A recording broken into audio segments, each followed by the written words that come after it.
Hey HCDA and welcome back to Ixion. Today we're going to explore the Pyreneesi, wrap up the last few events and build another sector. Alrighty, so let's start with the unlocking of Sector 4, and that's actually really convenient because that will make our station a full circle. It's a lot easier to transport stuff from Sector 3 to Sector 5 if we don't have to go all the way around.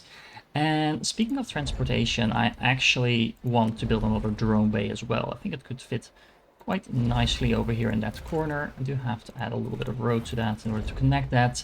It doesn't hurt to have another one of those drones just to speed up everything. We might as well add in a couple of batteries maybe. Oh, let's not overdo it, but at least one battery. We could actually fit in something like this. We have the resources, so we might as well do that. And then have a little road connecting this as well. Now, I haven't actually utilized this space yet, but we might find another building or something that we might want to fit in here. What I want to do with the new sector is actually just make sure we have some additional food production, maybe some way to allocate this waste that we're producing, because right now we're actually producing more waste than we can progress through our waste treatment center. It's not a huge surplus, but it's going to turn into a problem at some point. Now, a very efficient way to get rid of all your waste is put it into the water treatment center, because this uses 50 waste per cycle to fulfill all water needs in the sector, and it happens to work very well together with anything that produces food. We haven't actually unlocked the algae farm either, so I'm just going to spend some of my science to unlock both these buildings and make the awesomest food sector that we can get. In the meanwhile, we've also set up a temporary test colony on one of these planets, 12E to be exact, and this was one colony with 150 colonists, so I'm guessing that's going to give me a ton of science. Meanwhile, back on 12J, the ship's PA became corrupted during our descent to 12J and we had to shut it down. As a result, we can only transmit partial information. Guided by the wind currents of the planet, we are able to locate a suitable landing area. Angular and extraordinary crystalline structures composed of sodium chloride rise from this planet's surface. Our time on 12J must be short. Its electromagnetic activity seems to be impacting the Ripley and its systems. So in other words, we are on a timer. The crystalline formations don't feel too interesting, so let's see what all the electromagnetic activity is about. While carrying out spectromagnetic analysis, the team of the Ripley located a source of electromagnetic emissions coming from an angular tunnel. With a crystalline composition, the sides of the tunnel reflect like mirrors. The team's reports detail how the advanced dark shapes moved within the mirror like walls and removed the crews to reflect themselves. These accounts would be dismissed as hallucinations. However, the visual capture of the team confirms their reports, and only one crew member appears to still possess their reflection. Okay. Psychological monitoring of the Ripley team registers a rising level of panic among its members. So what do we do with the spooky tunnel? Do we continue to the end or break the mirrors while we are moving? This seems a bit extreme. I mean, these are professionals, right? Just continue to the end of the tunnel. Administrator, all sectors of the Tycoon have been unlocked and the crew feels motivated knowing that the station is now fully operational. It only took us like 3 years or something, but yeah. And a look at all this glorious space. We're going to have to once again clean it up, put in some basics and get going. And while we were doing that, we were still walking down a wall with, well, crazy little mirrors, I guess, and contact was lost with the team of the Ripley. When re-established, only Chang Yang reported in. I think that was the guy that still had his reflection. They have transmitted a report that is incredibly detailed and of a length that indicates the completion of several decades of work. Their vital signs are extremely worrying and they seem to be severely fatigued. So they've been in here for like, what, decades? Interesting. More time traveling stuff, I guess. But also, apparently, that's everything we get to know about this, so we are once again going to leave the planet. Okay, so I'm in the process of clearing this out, but it actually occurred to me that I don't want to make a food sector here, because we don't need that much more food. What we actually do need is more ways to recycle stuff, as well as a slight amount of more food.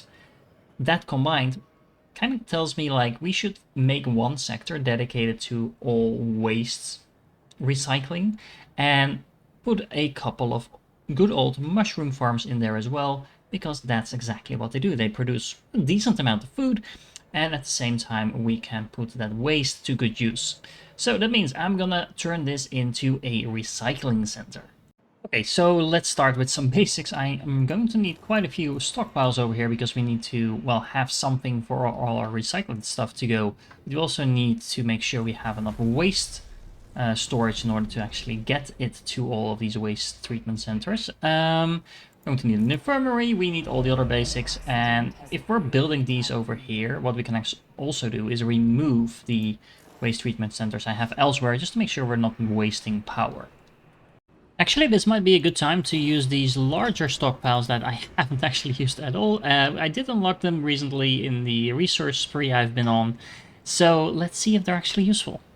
Now, in order to save ourselves some power, I actually think I can remove almost my entire sector too. I mean, not everything, but probably at least one steel mill.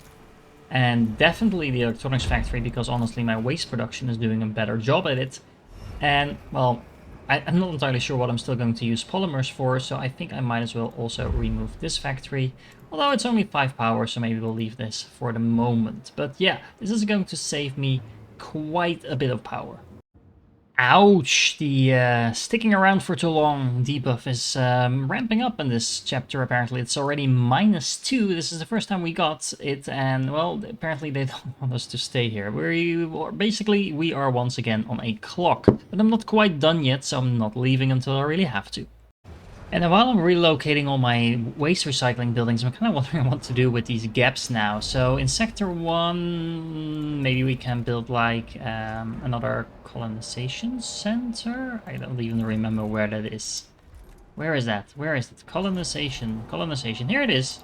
That's the same size, right? Yeah, so it fits nicely into the one that we already have. Not entirely sure what I'm going to do with 2, but since the size of the planet has been scaling up, and we have all these things that we can research in order to upgrade the colonist training speed, I'm guessing we're going to need a lot of colonists. I mean, after all, we are looking for a planet that we are supposed to colonize, so maybe that's a thing. And, well, I have plenty of electronics to train these guys anyway, so might as well just work on that. In the meanwhile, let's see how our section is coming along over here. As you can see, we have some mushroom factories, we have some housing, I have plenty of waste recycling now. I actually need this stuff to be picked up in order to continue this, so let me skip ahead a little bit again. Now, will you look at this beautiful layout? We have a total of 8 of these waste treatment centers over here. We have, just because we can, a large stockpile here as well, where we can stock all the waste that we have. We have some other miscellaneous stockpiles for everything else. We have a whole batch of mushroom farms, which are actually really good if you upgrade them. They're now producing 14 food per cycle, which is insane. And the reason that they're doing that is actually because I have the recycling tier 2 here now, which means that recycling buildings, which the mushroom farms are, produce 30% more resources, but also food production buildings produce 15% more food. Industry buildings are 30% faster, and hey, look, the waste treatment centers, well, you can't actually see it over here, but the waste treatment centers is, which one is that? Which one is it? This one is actually an industry building, so they're actually working faster because we have both of these specializations. And yeah, this is going really fast. So fast actually that I am running out of waste now, but there is also an influx of waste that's pretty good.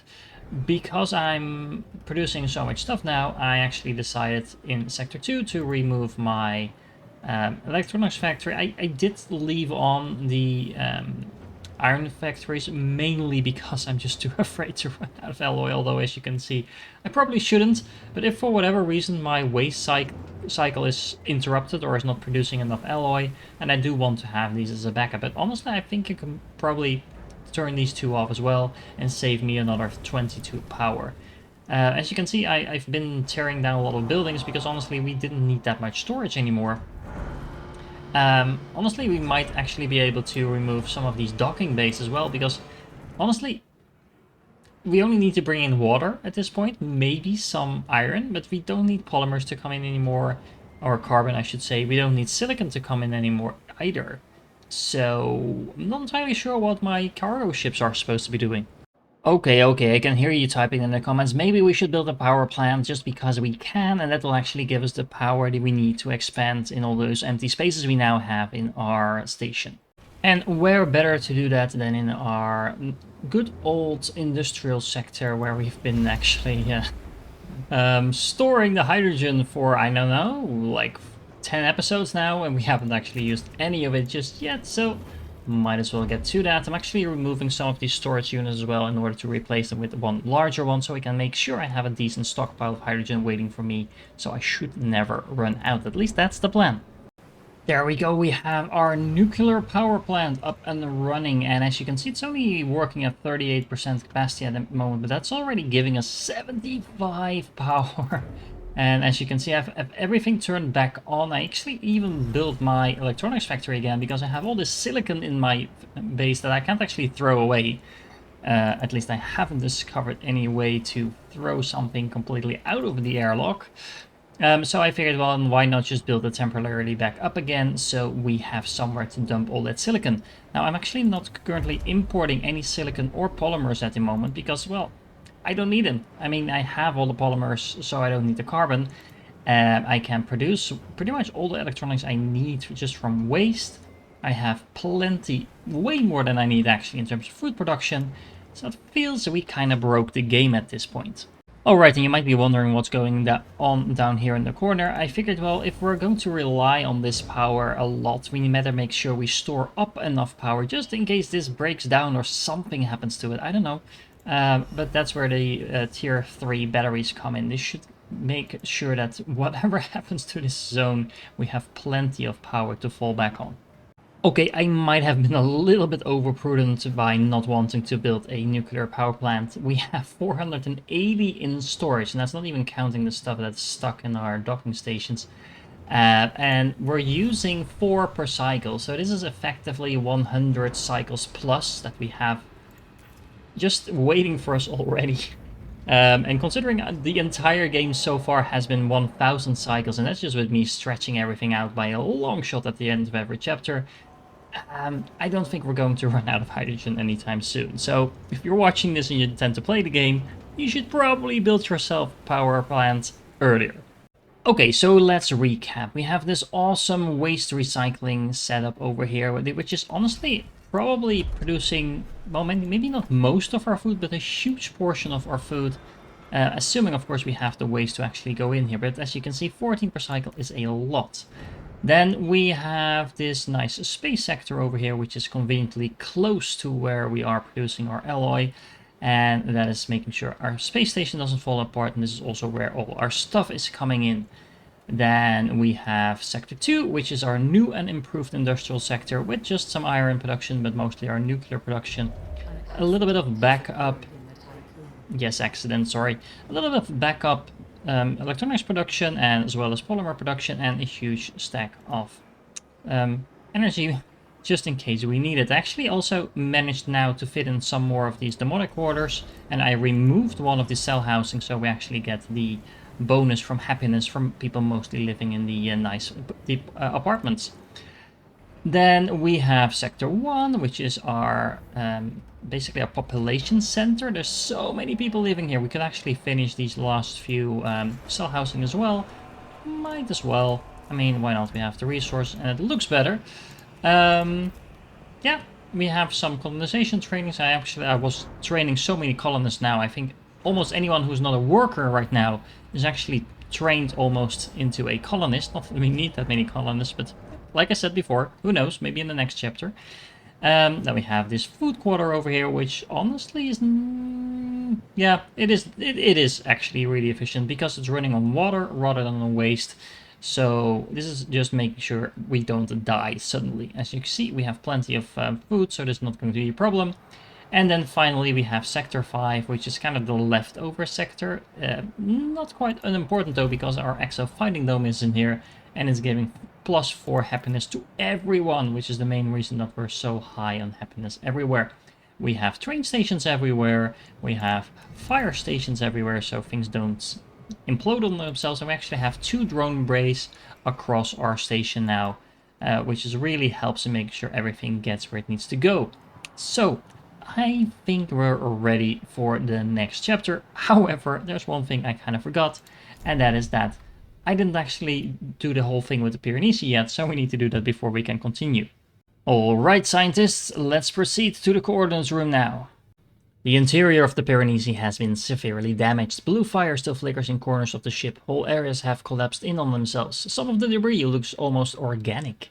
We have taken pictures of what appears to be biological neural networks seemingly used in the activation of the ship's airlocks. Drones litter the floor and hang from broken piping. On our way to the storage location, we passed a huge translucent pot. Decaying bodies float in the white bath of its liquid it contains. You can see the color of their uniforms. Crew from the Etamananki. Despite the many obstacles, we have reached the devices that hold the Remus coordinates. We are ready to activate the transfer. Oh, right, I should probably have remembered that we actually need to connect the Tycoon in order to do that. Well, there we go. At least we have all the power stored, so traveling is not a big deal. And, well, we're very close as well, so it looks like I almost prepared for that. I mean, you'll buy that, right? Yes. Alright, the transfer is complete, all lights are green, and we took advantage of the time it took to recover the coordinates to analyze what was left of the systems on board the Pyreneesi. The use of its main weapon and of the Etamananki's defensive efforts left it terribly weakened. The ship seems to still vibrate, with what perhaps could be called its final breaths. It should not be long before it fully collapses in on itself. We should get as far away as possible when this amalgamation of evil technology breathes its last at the end of its agony. It could be devastating. Okay, so basically it's going to blow up in our faces if we don't leave pretty soon.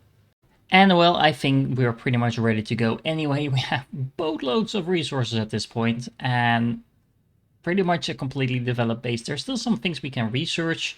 If we look at the research tree, as you can see, I've been just kind of randomly upgrading things that I'm actually using.